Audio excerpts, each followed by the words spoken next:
안녕하세요, 뉴스반장입니다. 정말 미치지 않고서는 이럴 수가 없는데요. 국힘당이 대한민국 민주주의를 부정하고 법치와 헌법을 무시하며 기만하는 행태를 멈추지 않고 있습니다. 위헌 위법한 계엄 선포를 두둔하며 내란을 옹호하고 미화하고 있는데요. 역대 그 어떤 정부에서도 이런 폐륜적 작태를 익히 본 적이 없습니다.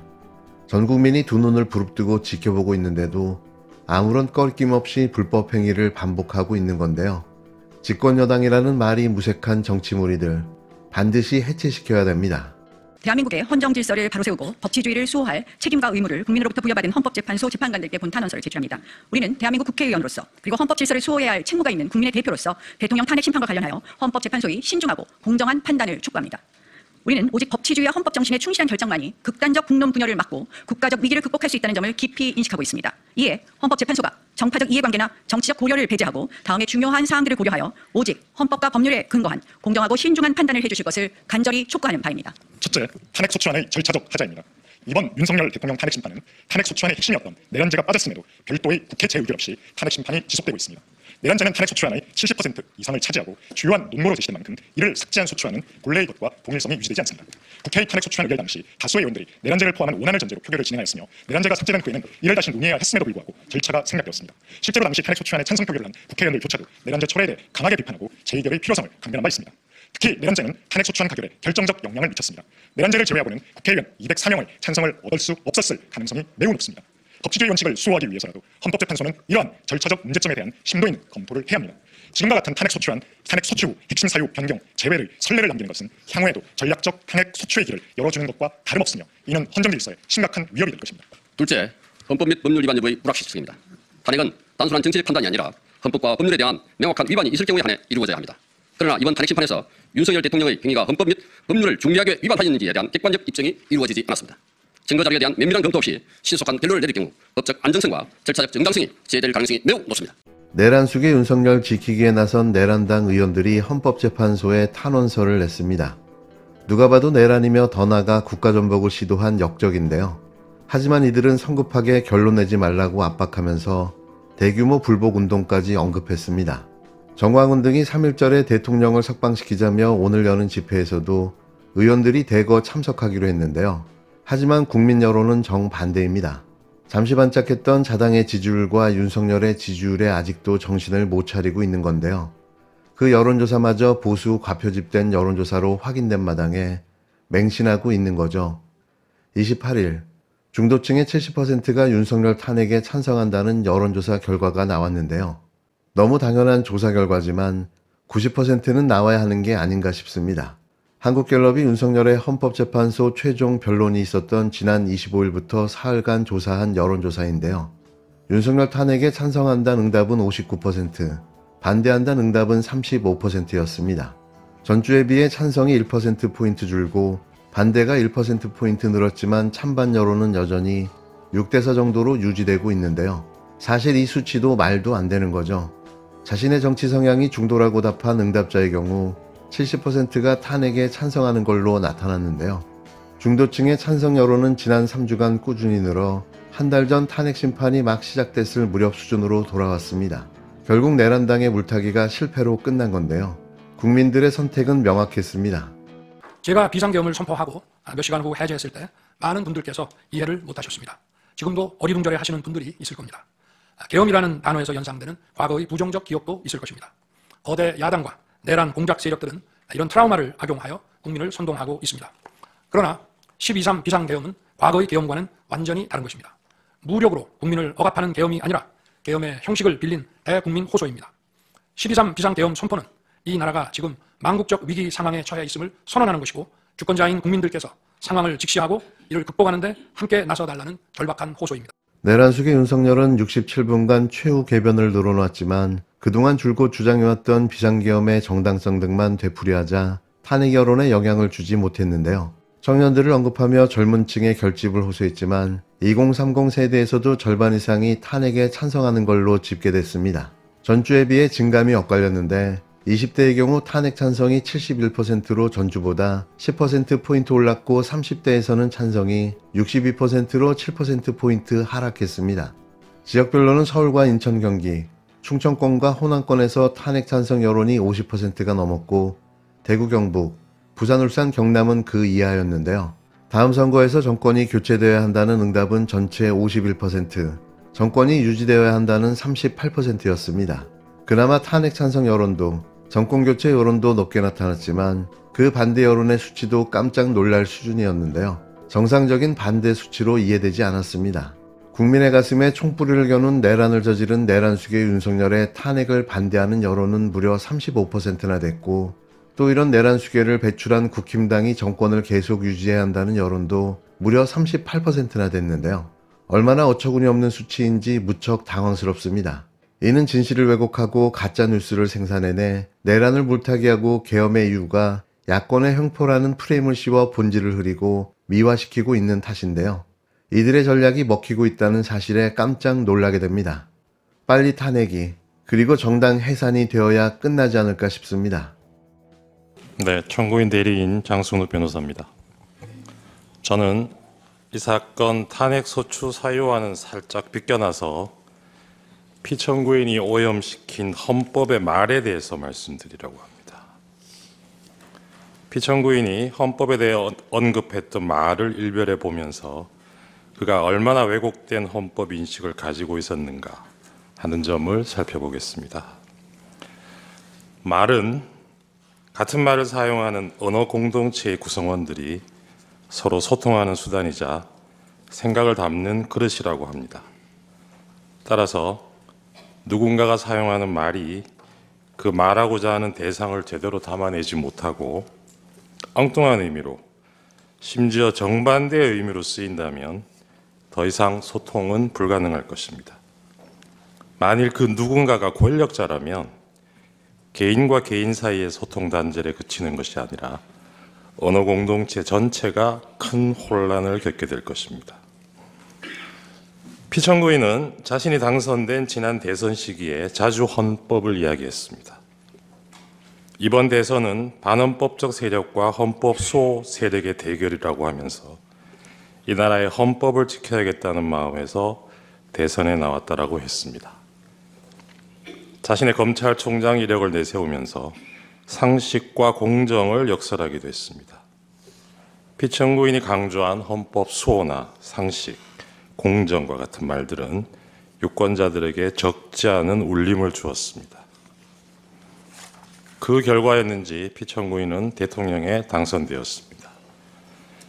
대통령 취임식에서 피청구인은 나는 헌법을 준수하고로 시작하는 대통령 선서를 하였습니다. 이어진 취임사에서 피청구인은 민주주의 위기의 원인으로 반지성주의를 지목하면서 그 극복 수단으로 합리주의와 지성주의를 말하기도 했습니다. 그러나 피청구인이 얘기한 공정과 상식, 합리주의와 지성주의, 헌법 수호라는 말의 의미가 국민 일반의 보편적인 인식과는 다르다는 것을 확인하는 데에는 그리 오랜 시간이 걸리지 않았습니다. 피청구인이 대통령으로 취임한 지 넉 달쯤 되었을 무렵입니다. 미국 순방 중에 피청구인이 사용한 비속어가 논란이 된 적이 있습니다. 이후 대통령실은 그 논란을 집중 제기했던 특정 언론사 기자의 전용기 탑승을 배제하는 조치를 하였습니다. 이에 대해서 피청구인은 대통령의 헌법 수호 책임의 일환이라면서 부득이한 조치라고 했습니다. 헌법이 보장하는 언론의 자유를 탄압하면서 헌법 수호를 내세운 것입니다. 이후로도 피청구인의 반헌법적인 언사는 지속적으로 반복되었습니다. 2022년 10월경에는 적대적 반국가 세력과는 협치가 불가능하다고 했습니다. 협치의 대상인 야당을 적대적 반국가 세력이라고 규정한 것입니다. 2023년 광복절 경축사에서도 우리 사회를 자유민주주의와 공산전체주의로 갈라진 분열적 상태로 규정하면서 사실상 진보적 시민사회와 야권을 싸잡아 반국가 세력, 공산전체주의 세력이라고 낙인 찍었습니다. 이후로도 정부나 대통령의 비판적인 세력을 자유민주주의에 반하는 것으로 보고 이들을 척결 대상으로 삼겠다는 피청구인의 인식은 갈수록 강고해졌고 그의 언어는 더욱 강팍해졌습니다. 피청구인의 이러한 언행에 민심이 등을 돌린 것은 당연한 일이었습니다. 2024년 4월 총선에서 국민들은 피청구인의 독단적인 국정 운영에 대해 냉엄한 심판을 하였습니다. 그러나 그러한 총선 결과를 받아들고도 비판 세력에 대한 피청구인의 태도는 달라지지 않았습니다. 오히려 선거 결과를 부정선거의 탓으로 돌리려는 망상을 키워온 것으로 보입니다. 피청구인은 급기야 종북 반국가 세력을 척결하겠다면서 45년 만에 비상계엄을 감행하기에 이르렀습니다. 12.3 그날 대국민 담화를 필두로 피청구인은 일련의 어지러운 말들을 쏟아냈습니다. 그날 밤 담화문에서 피청구인은 야당의 입법 독재가 헌정 질서를 짓밟고 있다고 했고 내란을 획책하는 명백한 반국가 행위라고 규정했습니다. 국회는 범죄자 집단의 소굴이 되었고 자유민주주의 체제를 붕괴시키는 괴물이 되었다고 했습니다. 그러면서 폐악질을 일삼은 만국의 원흉, 파렴치한 종북 반국가 세력들을 일거에 척결하고 자유헌정 질서를 지키기 위해 비상계엄을 선포한다고 했습니다. 피청구인이 말하는 자유헌정 질서, 즉 자유민주적 기본 질서의 핵심 요소는 복수정당제 하에서 야당으로 대표되는 정치적 반대파를 존중하고 보호하는 것입니다. 피청구인은 대국민 담화에서 존중과 보호의 대상인 이들을 척결하겠다고 했습니다. 이것은 자유민주적 헌정 질서를 파괴하겠다는 것과 다를 바 없습니다. 그런데도 이 대목에서도 피청구인은 자유민주적 헌정 질서를 지키기 위해서라고 강변했습니다. 자유민주적 기본질서에 대한 피청구인의 이러한 전도된 헌법인식은 자신이 검토하였다고 실토한 포고령에도 오롯이 드러나 있습니다. 포고령에는 피청구인을 비판해온 모든 세력들이 망라되어 있고 이들을 영장 없이 체포할 수 있다고 되어 있습니다.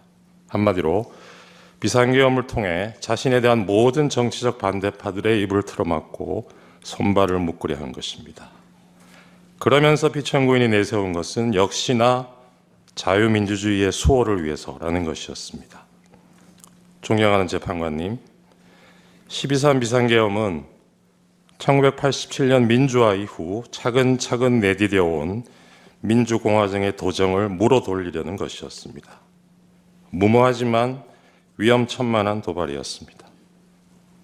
그러나 피청구인이 이 역주행을 기도하면서 간과한 것이 있었습니다. 그것은 바로 우리 국민들이 온몸으로 저항의 민주주의를 지켜내는 과정에서 체득하고 어느새 DNA에까지 각인된 우리가 주권자라는 시민의식이었습니다. 피청구인이 내팽개친 헌법 수호자로서의 책임을 국민들이 자임하고 나섰던 것입니다. 비상계엄 선포 직후 권력자의 헌정 파괴 시도를 저지하기 위해 많은 시민들이 국회로 달려왔습니다. 그 모습은 대한민국의 주권은 국민에게 있고 모든 권력은 국민으로부터 나온다는 헌법 제1조가 현실에서 작동하는 것을 확인시켜주는 감동적인 장면이었습니다. 이날 우리는 살아 숨쉬는 헌법의 실체를 온몸으로 느끼는 실로 역사적인 체험을 한 것입니다. 이러한 경험은 앞으로 설령 독재를 꿈꾸는 또 다른 몽상가의 또 다른 헌법 파괴 시도가 있더라도 그로부터 민주공화국을 지켜내는 원동력이 될 것이라 믿습니다. 탄핵 결정이 나온 후에 우리 사회가 분열과 혼란을 겪을 것이라고 걱정하는 사람들이 적지 않습니다. 그러나 주권자가 헌법을 지켜낸 우리의 경험은 그러한 혼란을 극복하는 과정에서도 많은 지혜를 줄 것입니다. 따라서 그 혼란의 시간은 길지 않을 것입니다. 존경하는 재판관님, 피청구인은 자유민주주의를 무너뜨리는 언동을 하면서 자유민주주의의 수호를 말했습니다. 헌법을 파괴하는 순간에도 헌법 수호를 말했습니다. 이것은 아름다운 헌법의 말, 헌법의 풍경을 오염시킨 것입니다. 제가 좋아하는 노래 가사에 이런 구절이 있습니다. 세상 풍경 중에서 제일 아름다운 풍경, 모든 것들이 제자리로 돌아가는 풍경. 이 노랫말처럼 모든 것들이 제자리로 돌아가고 우리도 하루빨리 평온한 일상으로 돌아갈 수 있기를 소망합니다. 저는 그 첫 단추가 권력자가 오염시킨 헌법의 말들을 그 말들이 가지는 원래의 순수한 의미로 돌려놓는 데서 시작되어야 한다고 믿습니다. 국민과 함께 이 사건 탄핵 결정문에서 피청구인이 오염시킨 헌법의 말과 헌법의 풍경이 제자리를 찾는 모습을 꼭 보고 싶습니다.